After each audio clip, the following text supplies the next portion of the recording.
Hi, this is Michael Buffer, and welcome to the BoxHard Podcast. Hello, everyone. This is Mikey Garcia. This the monster from the swamps, Regis Rougarou Program. Hey, what's up? This is King Carlos Molina, former IBF world champ. This is Michael, the Bounty Hunter, 2012 Olympian and your people's champ. This is Charlie Edwards, flyweight champion of the world. This is Fast Eddie Chambers, and you're listening to the BoxHard Podcast with my main man, Joey Coastman. Hello everybody and welcome to episode 407 of the BoxHard Podcast.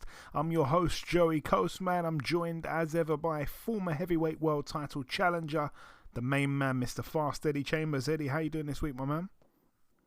Doing great, my man. How you feeling? Always good when speaking with you, Eddie, as you know. We're going to dive straight into the review part of the show. We're going to start here with this one. It went down last Friday, July 28th at the Palms Casino Resort in Las Vegas, Nevada, USA. It was live on ESPN+. It was live on Sky Sports here in the UK. 3 fights in total to discuss here.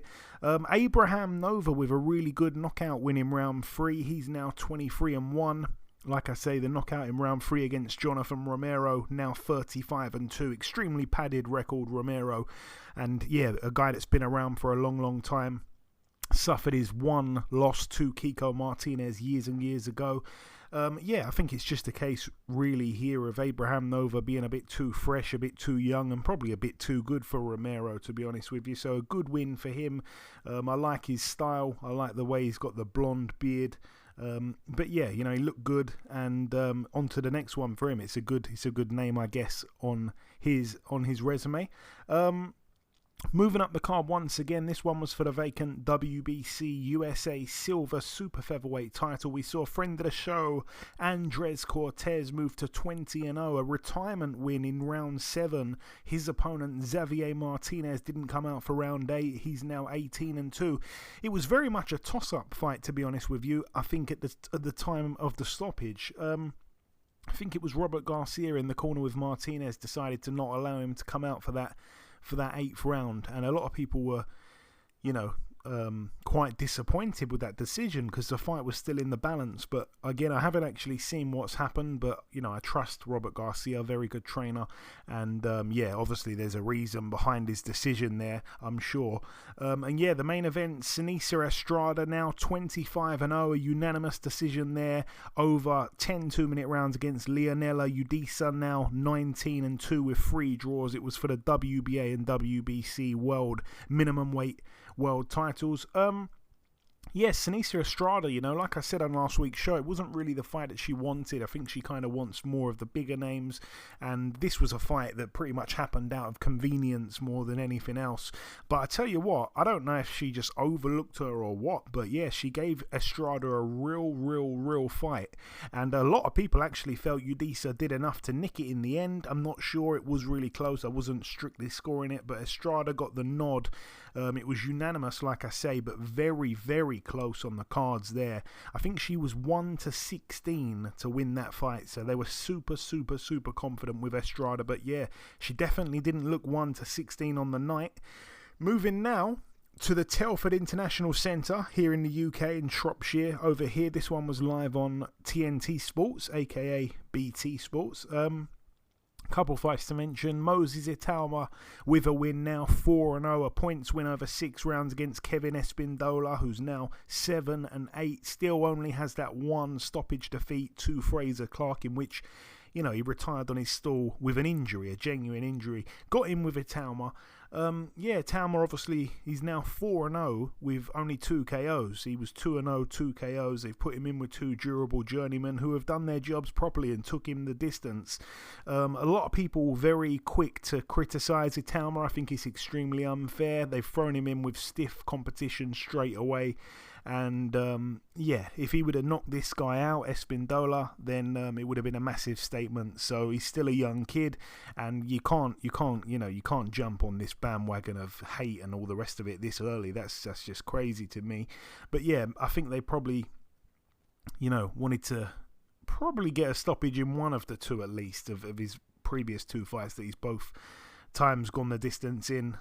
They were talking about trying to get him to beat Mike Tyson's heavyweight world title record, and I think that going the distance with these two guys probably hasn't done that any favours. Moving up the card again, this one didn't go the distance, and I was very surprised to see it. Ben Fowl with a TKO against the ever tough Serge Ambomo, who's now 11-48 with 3 draws.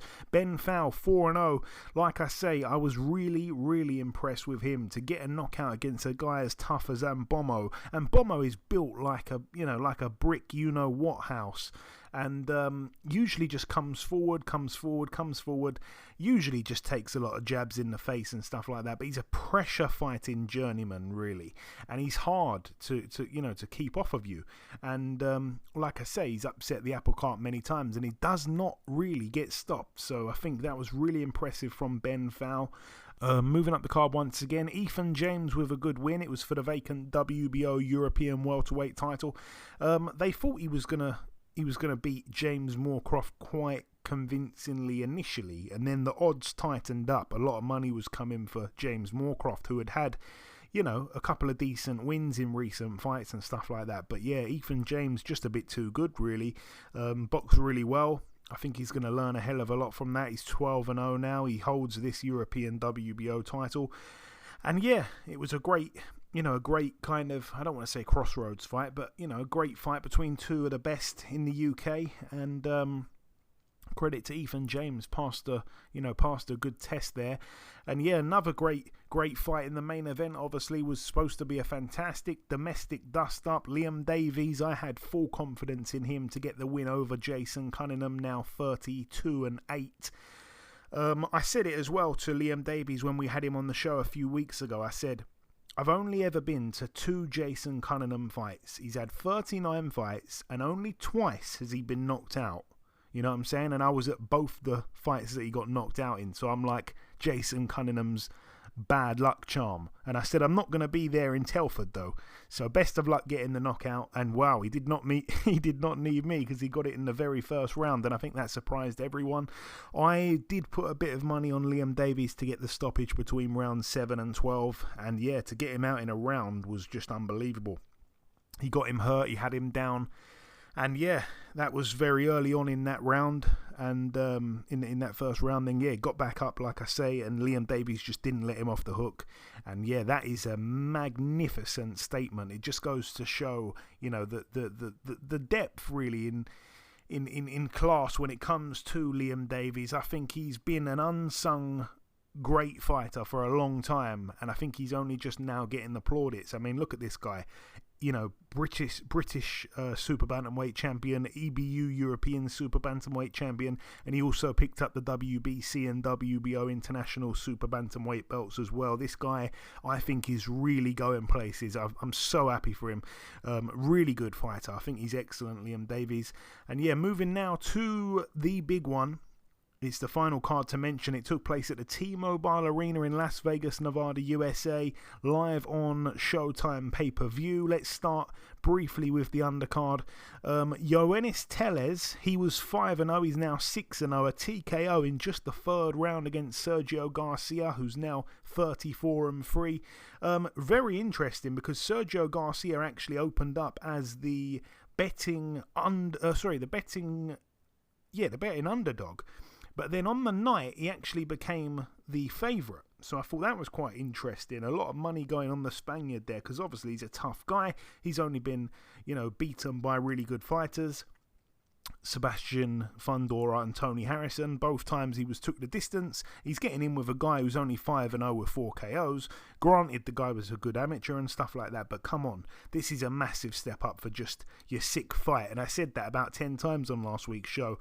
Well, it wasn't big enough, I don't think, because he managed to get in there and knock out, TKO Sergio Garcia in just the third round. That was that was just a crazy statement. He's done something that the Towering Inferno couldn't do and that Tony Harrison couldn't do in 10 and 12 rounds there. He's done it in just 3. So that's a scary, scary, scary win there. And I'm going to be all over Tellez's next few fights with my eyes for sure. I think this guy must be special to do that to Sergio Garcia.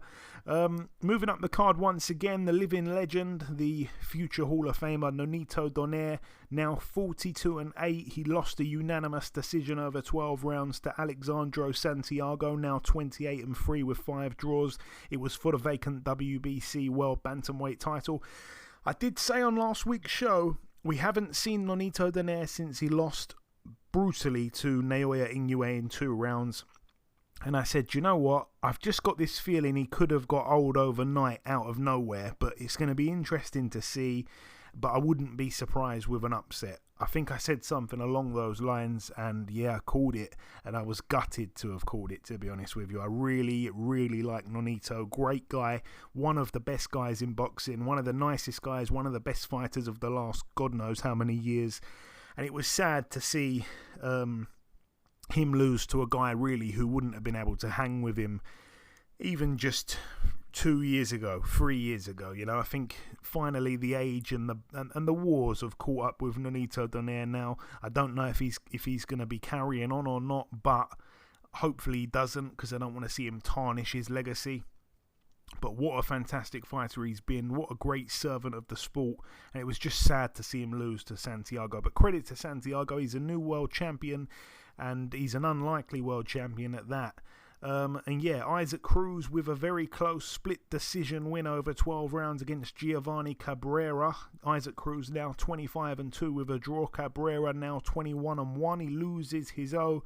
Isaac Cruz deducted a point in round 8 for a headbutt. It was for the WBC Silver and WBO Latino lightweight titles. Some people felt Cabrera nicked it. Some people felt that Cruz nicked it. I think the scorecards reflected it really, because like I say, we did see a split. Thank God it wasn't one-sided to Cruz. Yeah, no one really wants to see the Cruz and Gervonta Tank Davis rematch, to be honest with you, but yeah, you know, good stuff for Isaac Cruz to pick up a win, but he didn't look good, and it was a very kind of lackluster performance from him. He did hurt Cabrera in the mid-rounds, but he didn't look great early on, and he didn't finish, you know, and close the show great either. So, yeah, a bit underwhelming from Isaac Cruz, but he gets the win nonetheless, and he goes on to bigger and better things. I wouldn't mind seeing Cabrera again, though, to be totally honest with you. And then, yeah, the main event, Errol Spence Jr. now 28-1. He loses his O. He loses 3 of the major world titles that he held to Terence Bud Crawford, now 40-0. A TKO in round 9. Spence down in the second. Twice in round 7, and then, like I say, TKO'd in round 9, where Harvey Dock jumped in and stopped it.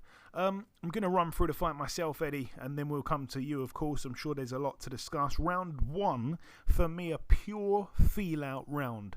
I felt it was kind of wrong to score it to either guy. I did see a lot of people were scoring it to Spence. I think Spence did look really comfortable in that first round, actually. He wasn't scared to push the action. Crawford probably landed the better of the jabs, but Spence did actually throw a few power shots. It was a 10-10 round, really.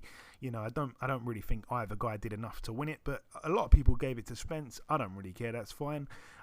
Round 2, obviously, wow, massive round for Crawford. He was having a lot of success with big right hand jabs from that southpaw stance. Big power jabs, man. And obviously Spence goes down in that round. He gets countered with some kind of 1-2.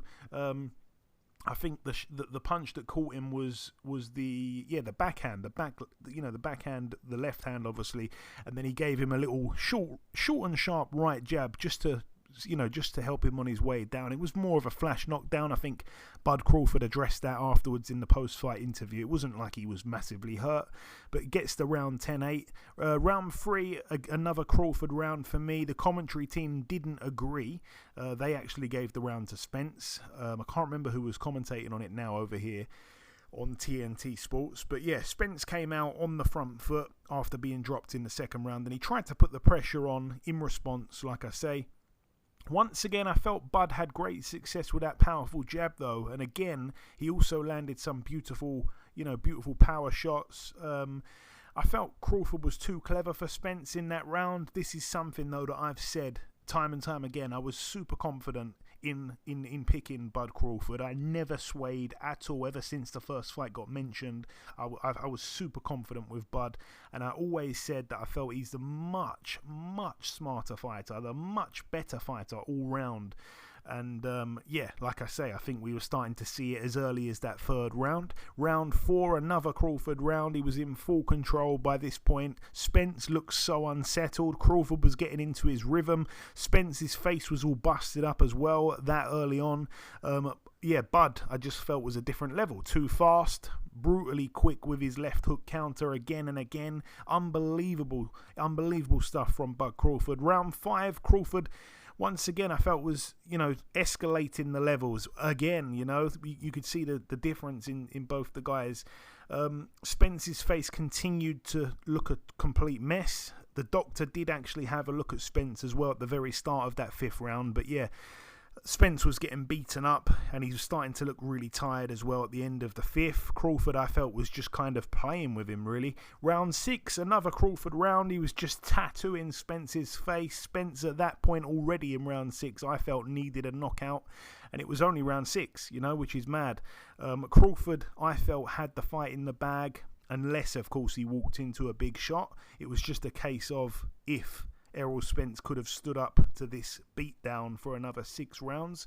I'm not doubting Spence's heart. I think at times in the fight he was fighting on instinct, and I just felt he was second best in every area. He had nothing at all for Crawford, nothing. Round 7, Spence got on the attack, managed to put Bud back, put Bud's back to the ropes, and then he got countered off of those ropes. I think it was a counter right uppercut, if I'm not mistaken. Down Spence goes for the second time in the contest, but the first time in that 7th round. And then, of course, he goes down again from a right hook in that same round, so he loses the round 10-7. At that point, I wanted Dereck James to throw the towel in. I felt that the fight was becoming quite dangerous. Obviously, he didn't stop the fight. Round 8, Crawford decided to have a little rest, I felt. And, the TV still gave him that round. He just looked on a completely different planet to Spence, who a lot of people, including yourself, Eddie, were so confidently picking. I just never could see it. And, it honestly went kind of as I expected. I know there's a lot of people saying, okay, I thought he'd win, but maybe not in that dominating of a fashion. I don't want to say I expected all of it, but I expected something like this. I wasn't actually surprised. I was kind of happy to have been proven right. Proven right with my thoughts on Crawford. And then just finally that 9th round, a dominant round again from Crawford.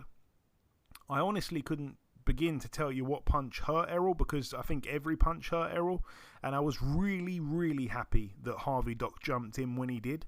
The beatdown that he took was so bad that I think if the fight would have carried on, it could have been career-ending. I genuinely hope Spence is okay, but he got absolutely smoked, and I don't like to say that too often, Eddie, but this was a case of, complete and utter domination over an undefeated, unified champion at the weight who is the real welterweight, the real welterweight here, the big guy for 147. Terence Crawford's moved from lightweight to super lightweight up to welterweight and dominated a much bigger man. It's unreal to think that could happen, but I mean, it did. I don't think Spence has done himself any favors in, these last years, putting himself in harm's way in a lot of other ways. And I don't know how he lives. I mean, it's just too many times I've seen him not necessarily living right. And I'm not saying that has anything to do with how he performs, because he was still able to perform in other fights. But I'm just going to say this. I didn't like how he looked at all getting in there. And from what I'm hearing, because I didn't even see the first round. I didn't see the first 3 or 4 rounds. Now that I think about it, I only saw the beatdown part, the real beatdown part. So, I can't really judge on that because I don't know what was going on with RTV, but it was like behind. And then people were saying that he got dropped. I'm like, what? I'm like, the fight ain't even on yet. And then I turn it on and it's found, and I'm looking at it in like the 5th round. But, yeah, I didn't like the way he looked. And then he got in there, and all of the issues, all of those things that we talked about in Joe, which you mentioned of, him not being in the same class as far as, certain certain skills, certain attributes that he has, right? I never really questioned that. The only thing that I was thinking and reason why, see, I went against, my better judgment in picking this fight because, I already knew, everybody knows Terrence Crawford's obviously has more explosive power, better fighter from the outside, better defensive fighter. He's pretty much the lead in most categories, but the way I was picking it was because of determination, chin, overall desire and toughness. Not saying that Bud doesn't have all those things. Of course he does, as you can see.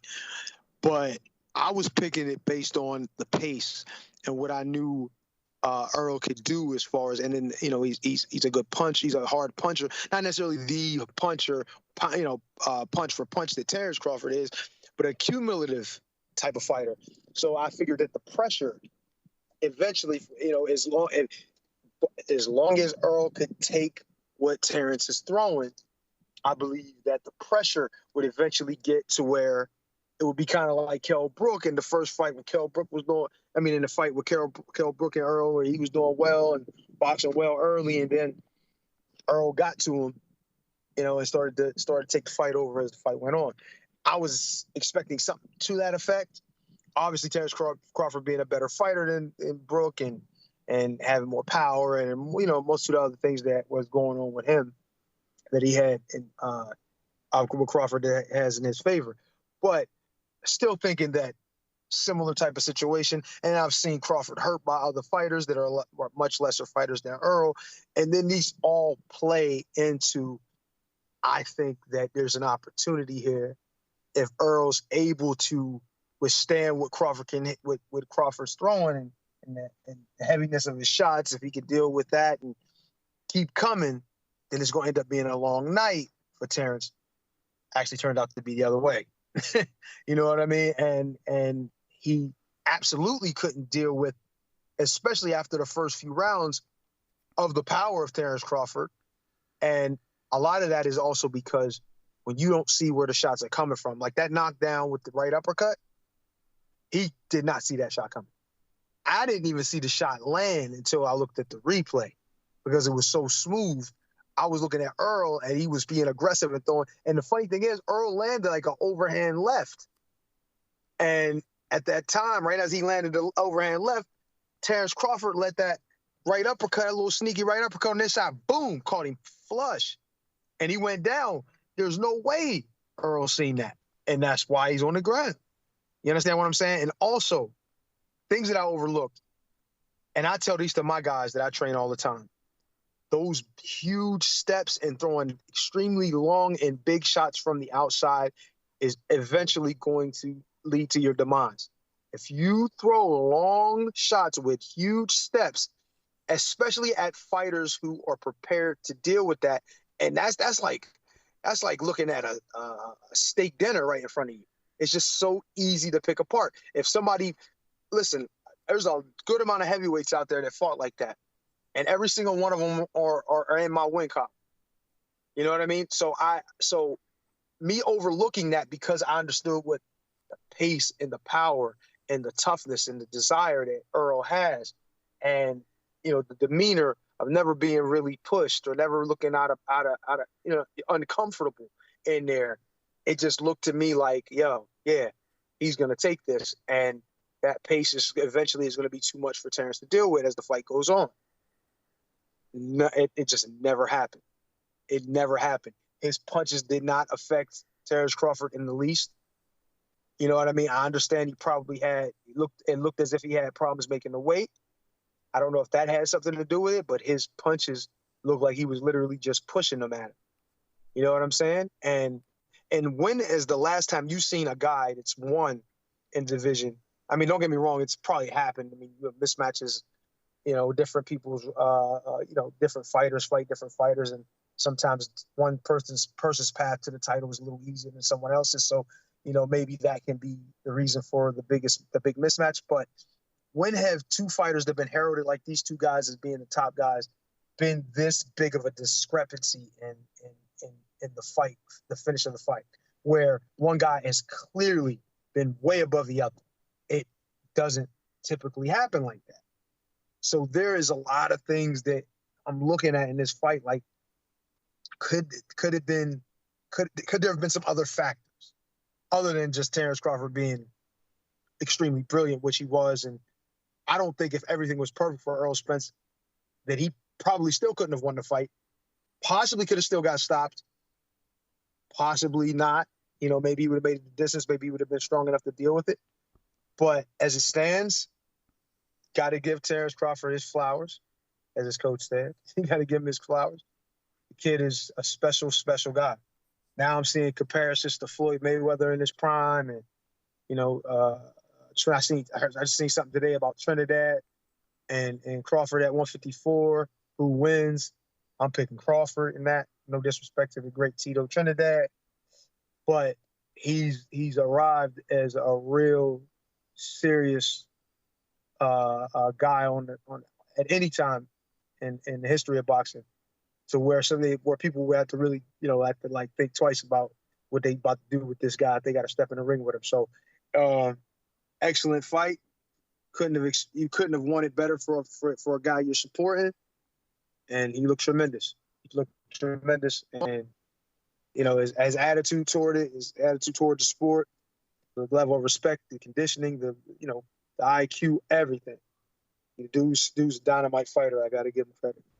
Yeah, like I say though, I kind of expected this kind of performance from Terrence Crawford. Like I say, maybe not all of it, but somewhere near what he performed like, Maybe he did slightly better than I thought he would have done, but honestly, this is how good this guy is. He still has that 100% knockout streak at welterweight, and he's done it against Errol Spence, who many people felt was the top dog at the weight, and he couldn't get near Crawford. Crawford made him look like an amateur, really. And I hate to sort of say this because I don't really want to kick a man when he's down, but if you go back and hear me talk about Spence in the past, I've never ever rated him as highly as many other people did. I've always felt he was a bit of a weight bully. I've never rated him as a true top fighter. Like, he's never been in my pound for pound list. I think he might have got into maybe 10th position last year. But, some people had this guy number 3, number 4, number 5 pound for pound. I'd never, ever understood that. I thought it was madness. And I think he's proved my point there. I don't think many people are going to have him in the top 10 now. I give Spence credit for his recent run. And I really mean his very recent run. The UGAS win was a good win. But like I say, the guy has made a massive career of being the biggest welterweight in the division, beating up smaller guys, mainly 140 fighters coming up. Obviously, like I say, I give him credit for beating UGAS. He beat Danny Garcia. The fight before that, that's a 140 fighter moving up. He still couldn't stop him. The fight before that, a very close, very, very close win against Sean Porter. Okay, I give him credit for that.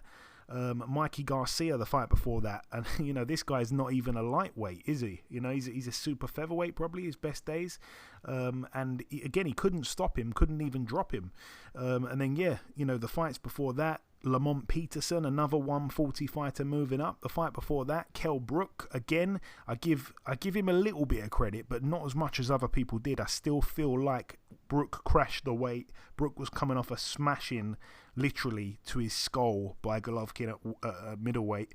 So I don't give him, I give him a little bit of credit, but not loads. And then, the fights before that, like Chris Algieri, another guy moving up from 140. This guy has only ever really knocked out 140 pounders coming up to welterweight, aside from UGAS. And the other guys that have come from 140 and up, he hasn't even managed to knock them out or drop them, like Garcia and like Danny Garcia and Mikey Garcia. So, I don't want to see the rematch. I know we might see it, and that's just mad to me, but I don't want to see it. A lot of people are out there already saying that Spence should retire.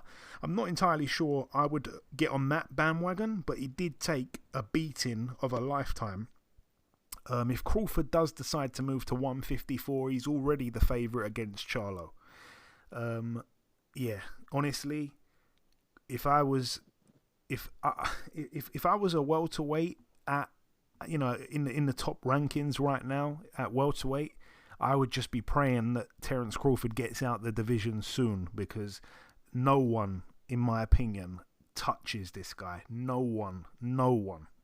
Really? Not even close? Not a chance? Nah, I think Spence. Well, it's not just what I think, but a lot of people feel like Spence was definitely either number 1 or number 2. Look what he did. Look at the difference between number 1 and number 2 here. And this is the thing. I hear what you're saying, and I agree with it. I can't wait for you to say his name. Go on, Eddie. I know who you're dying to throw in. I wasn't even gonna say it, because I know you would think I was gonna say Boots, and I was, but I want you to understand. I want you to look at, right? And you are schooled, Joe. You understand this. He took advantage of an opportunity of a guy like Spence, who has a lot of flaws, a lot of the same flaws that I overlooked, and he was able to exploit them. Fair play, and he looked incredible doing it. Not gonna lie and sit there and make any point like, oh, that's crap. But you do have to understand that styles make fights. And if he was to get in there, we don't have to say Boots. If there's another kid that he gets in there with that may not be even as good as Boots, right? May give him trouble because of the style matchup. I understand he may even be worlds above him. There are situations like when you seen Floyd fight Marcos Maidana. Marcos Maidana almost doesn't even have a style. He just goes in there, he'll bite your gloves, he'll punch you in the leg, he'll punch you in the back of the head, he'll do anything to make you uncomfortable. And sometimes these things have an effect on how you perform, and they have an effect on the fight. Look at Vernon Forrest back in the day. Vernon Forrest was 6'1", legitimately 6'1", and when he rehydrates, he probably was 160 pounds, 170 pounds, right? I'll say 170 pounds. And he got in there with Ricardo Mayorga, who had no style, come in there and just throw anything at you. But a good enough puncher and a tough guy, and didn't care about you punching him. And he stopped them the first time, and he beat him the second time. You got to understand there's styles and there's things that will put people off and put people in a position that they're not really ready to deal with. Even if they could be the most elite. Like what Marcos Maidana did to Floyd. Now, Floyd still won the fight, but what I'm saying is these types of things can happen. Now, on the other side, then you get a kid, now, of course, now I mentioned Boots. Then you get a kid like Boots who does everything that Terence Crawford can do. Now, not at the level. Wait.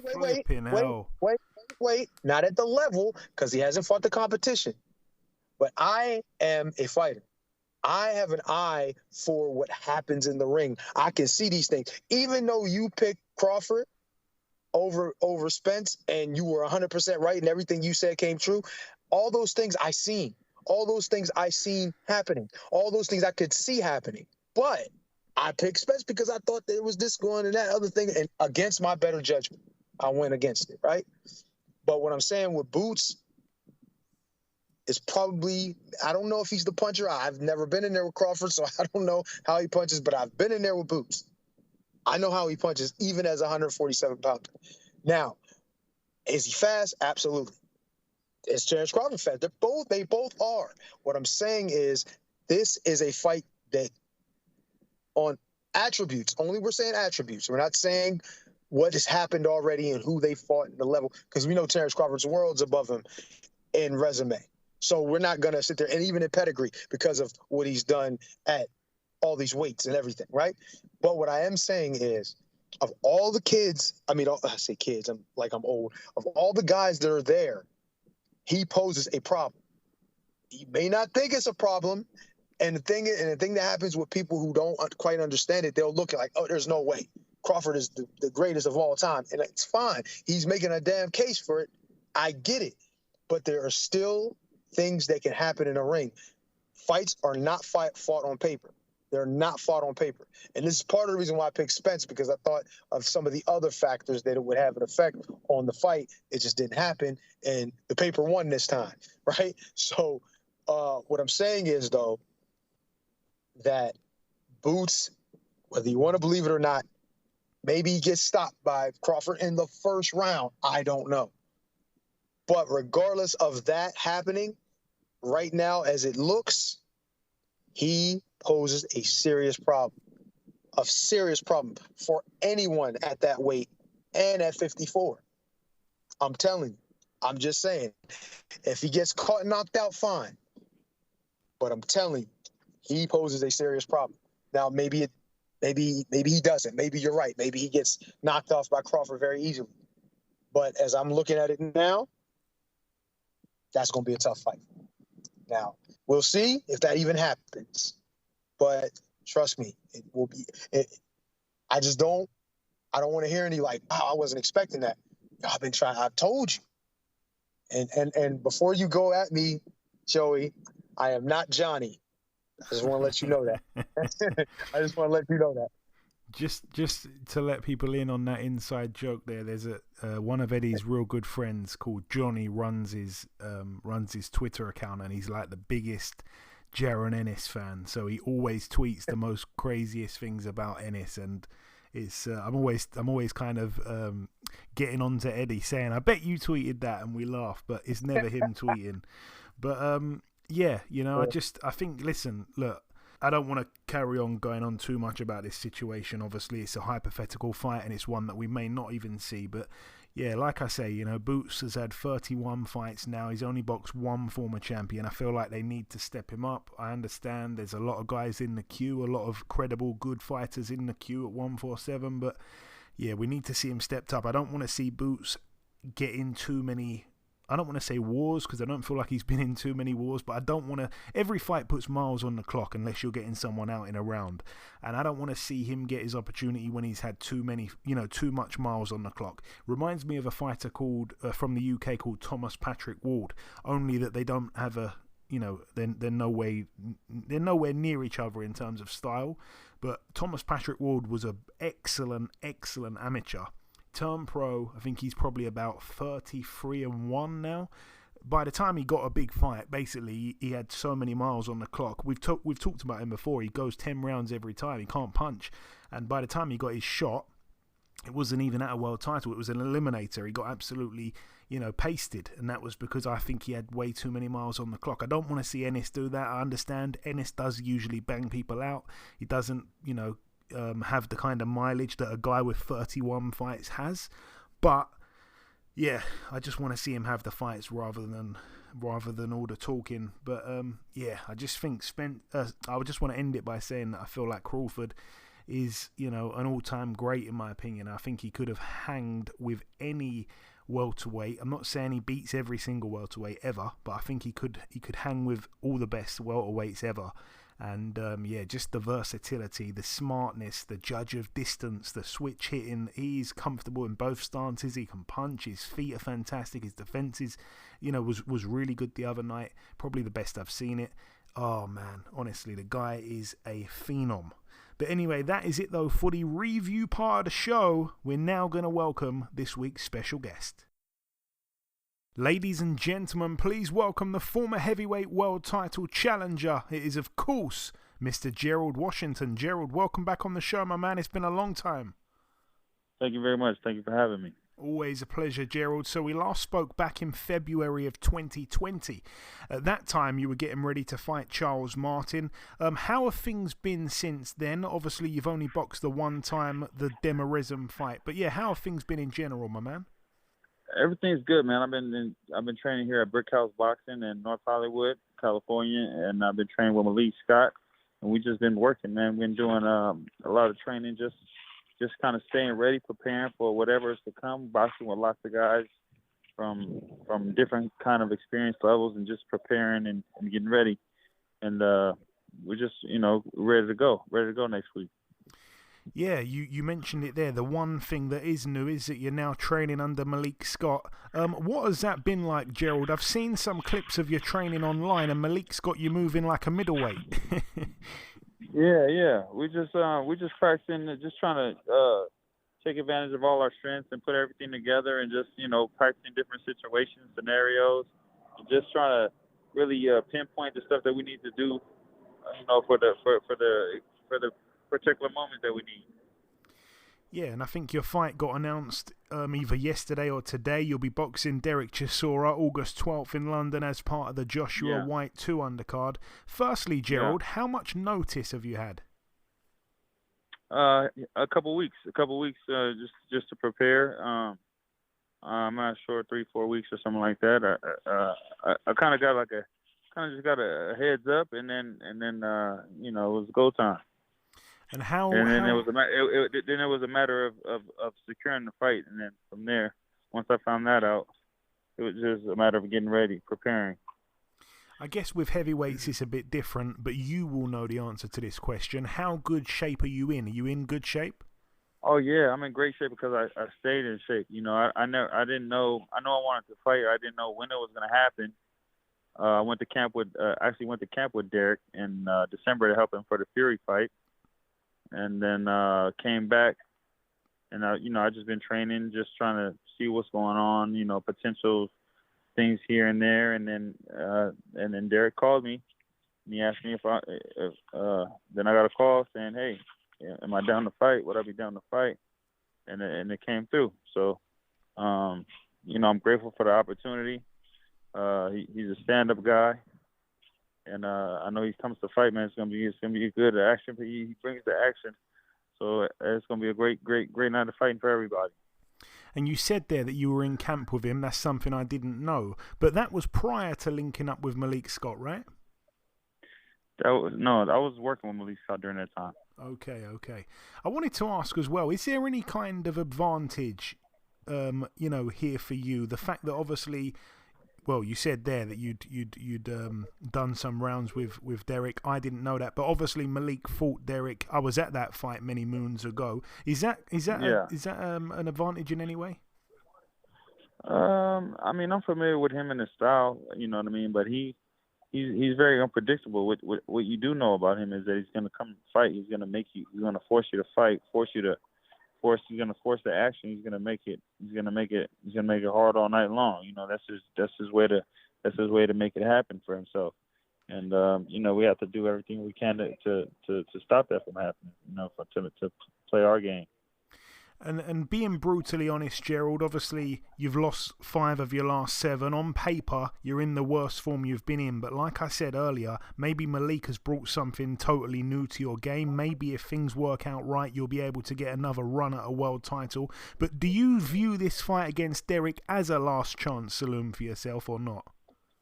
I mean, that's pretty much where we are right now as far as, it's kind of a do or die situation.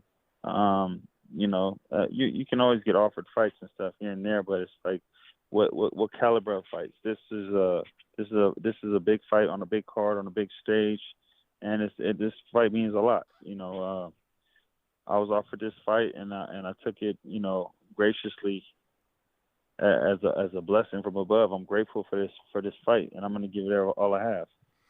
And stylistically, I can see you beating Chisora. I'm going to come out and say that. Obviously, you'd need to be fit. You'd need to have improved on your footwork, which I think you have. You can't obviously allow Chisora to walk you down like he does so well to other fighters when he just drowns guys with that relentless pressure. Obviously, you're going to need to use your jab, and you've got a good jab, but you can't allow Chisora to obviously get you backed up on the ropes, have you in a shell with that high guard, letting him tee off on you. Otherwise, I don't think it ends well. Is that a fair assessment of my mini tactical breakdown there? That's exactly right. Thank you. Like I say, I think if you can move around the ring like I've seen you do in those short clips on Instagram, if you can do that for 10 rounds, if you're fit enough to do that, all while just popping out that jab, I feel like you can win this fight quite easy, Gerald, to be totally honest, I'm going to come and say. I wanted to ask, when do you fly over? Yeah, I'll be there on fly out Monday. Okay, Monday. I'll be there on Tuesday, yeah. Tuesday morning. Okay, Monday the 7th. Okay, cool. And, as you'll be part of that undercard, let me quickly get your prediction for the main event. Joshua Whyte 2. How do you see it going, Big G? It's going to be a good fight, good scrap. You know, they both got a lot on the line. I think that Joshua's the more of the technical boxer, and I think Dylan's going to bring more smoke, but AJ says he's going to be looking to bring the smoke. So we might have a big heavyweight, big show, a big crazy fight. I don't know. I think he played his last fight kind of safe as far as with Franklin. So I don't think he's going to get too risky. I think he'll stay behind his jab, and we'll see what him and then Dylan Whyte and Buddy McGirt put together. Obviously Dereck James now with Joshua for his first fight with him. And talking of Dereck James, I'm sure you saw that mega fight on the weekend, Spence Crawford. Yeah, definitely. Yeah, I got to get your opinion on that. What a performance from Crawford.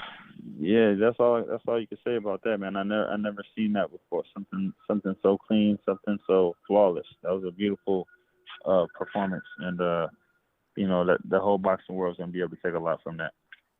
And just finally, before I let you go, Gerald, we've whizzed through everything I had from you, or for you, I should say. But yeah, if you want to close it out with any closing words to the listeners, just say whatever you like before we let you go, my man. Just looking forward to coming back to the UK. I'm grateful to Dereck Chisora for giving me this opportunity. He's a stand-up guy. Looking forward to sharing the ring with him. There we go. Listen, Gerald, it's always a pleasure speaking with you. Thanks for your time. Best of luck August 12th, and I'll be pulling for you to get the win. Thank you, sir. Okay, now it's time for part 2 on this week's show. This part, of course, the news part of the show. We start with a piece of sad news, really. It was a fight I was really looking forward to. Artur Beterbiev against Callum Smith. It was for the unified light heavyweight titles. That, unfortunately, has been postponed. No date announced just yet for the rescheduled date. But yeah, Beterbiev suffered a bone infection to his jaw and he had to undergo surgery. So it was Artur Beterbiev that had to unfortunately pull out.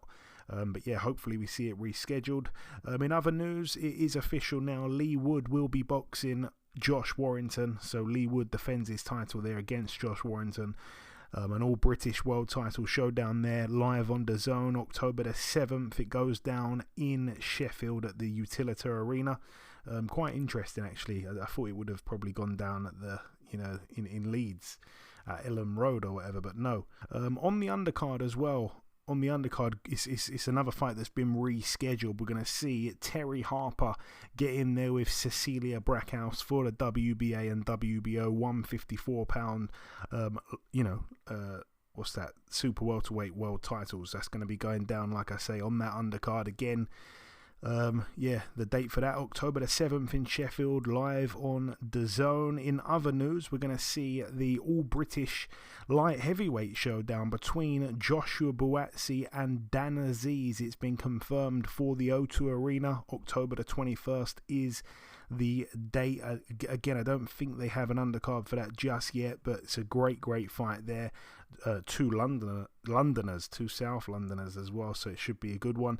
And then finally, this piece of news here, Chantel Cameron and Katie Taylor will be having a rematch. It goes down at the Free Arena in Dublin. The date for that, November the 25th, again, of course, live on DAZN. All the best there to Chantel, friend of the show. That's it though for the news part of the show. Moving on now to the preview part. This one takes place this Friday, tomorrow, at the Falls Park in Belfast, Northern Ireland.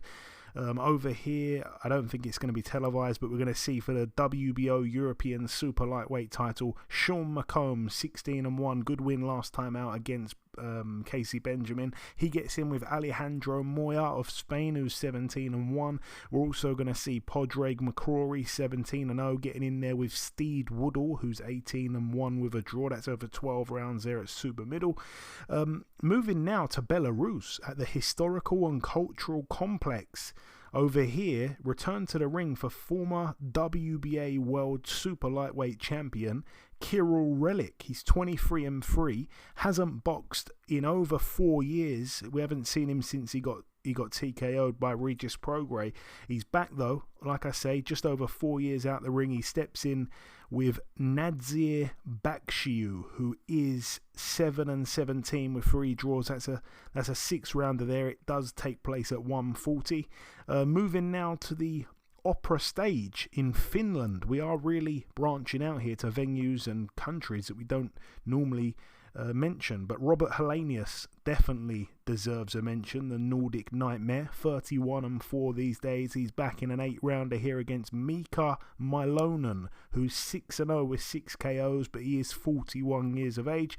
All the best there to big Robert Helenius. And yeah, moving to another place that, again, we don't really go to. This one is at the Fadil Vokri Stadium in Kosovo. Over here, I don't know if I've banged my head and woke up in 2013, but Robin Krasniqi, 52-7. It's a 10-rounder at light heavyweight against Najib Mohammadi, who is 45-9. Both guys way past their best now. I guess it just comes down to who has the most left, which is probably Krasniqi, I'd say.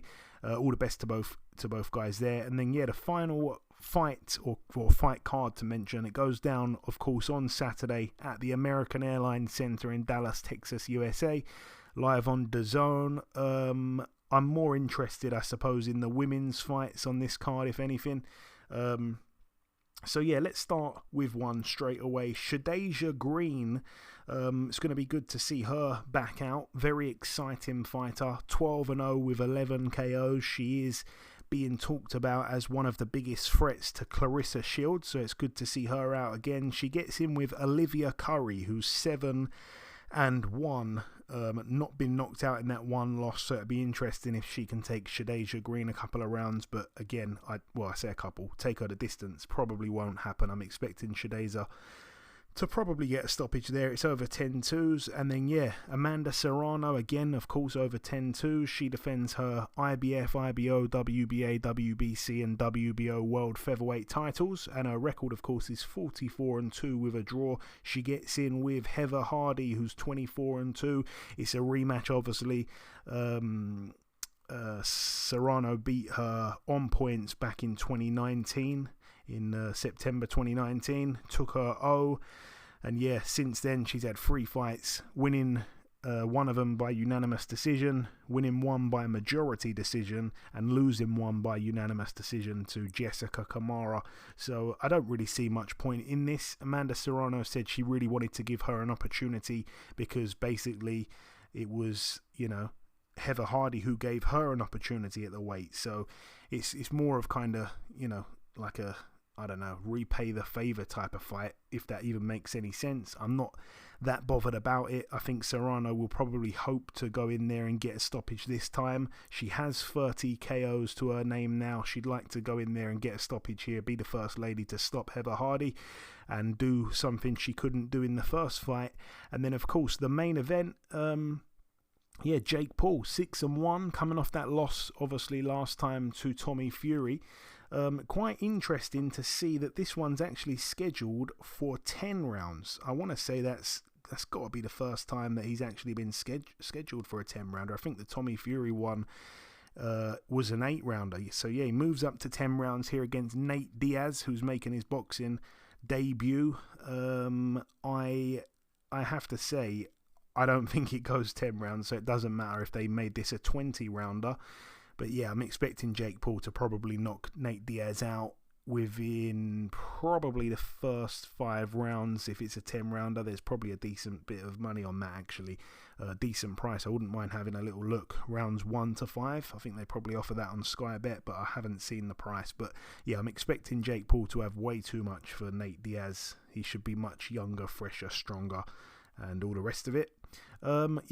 Eddie, I don't think there was anything at all to actually come to you about in part 2, but did you want to say anything on anything that's been mentioned thus far, or just leave it for me to wrap up? Well, I mean, it's going to be interesting to see Jake Paul in again. He's going to bring the people out. But and it's funny because this Nate Diaz, they actually, if I'm not mistaken, do have, boxing in their background. I don't know if it was Nick or Nate, or both of them, that was always sparring with Andre Ward back in the day. I can't remember for sure. But, they're obviously comfortable, in boxing with their hands and doing things a lot. They were actually pretty decent strikers in MMA, but it's just going to be interesting to see them in an actual boxing match. You know what I mean? I don't know how much I'm looking forward to that or not. It's going to be a spectacle. You know that. Jake Paul, like I said, brings people out. So I think I'll definitely take a look. Yeah, quick little Google search has just told me that, it is indeed Nate Diaz who used to spar with Andre Ward. So that has actually made me, that's kind of stopped me in my tracks, actually. Maybe we won't see the KO as easy as I expect, but I wouldn't want to bet against Jake Paul either way. But anyway, that brings the preview part to a close. In part 1 we did the review part, then we welcomed our special guest. In part 2 we did the news. We've just wrapped up the preview part. We whizzed through this part. It's now time for me to come in with the outro, which I'll do in just a few seconds. Okay, and this wraps up episode 407 of the BoxHard Podcast. I've been your host, Joey Coastman. Eddie Chambers has been with me for the duration of the show. A huge shout out to this week's special guest, the former heavyweight world title challenger, Mr. Gerald Washington.